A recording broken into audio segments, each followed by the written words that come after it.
The cost of cleaning up the mess caused by Japan's Fukushima nuclear disaster is adding up. So far, $105 billion has been spent. That's double original estimates and still not enough. Today, a 12-mile exclusion zone still extends around the disaster site. As Seth Doane reports, the government now wants to build radioactive nuclear dumps near homes. Every time Shuichi Saito goes home, he has to suit up to protect himself from radiation. He points out the nuclear facility along the way. We're allowed in 15 times a year, he told us, but as my home and grounds deteriorate and as the weeds take over, it's depressing.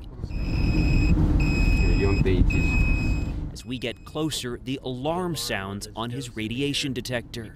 Mr. Saito just pulled over so we could see this sign here in his town. It says, "Nuclear power, energy for a bright future." Not exactly. 3+ years later, the town is still eerily empty. There was plenty of talk of how the nuclear plant brought our town prosperity, he said at this empty train station, but we've come to this. Now they're talking about creating a nuclear waste dump site here. He shows us where, just a mile from his home. Japan still doesn't have enough room to store the millions of tons of radioactive soil that's been scraped up. Bags of the toxic waste are stacked along roadways.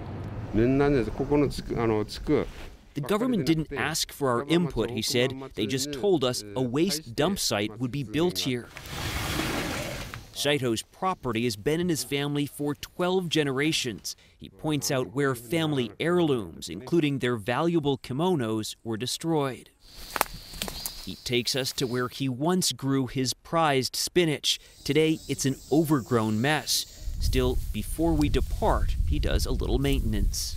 We saw you spreading this weed killer around your house. I have to look after my property, he told us.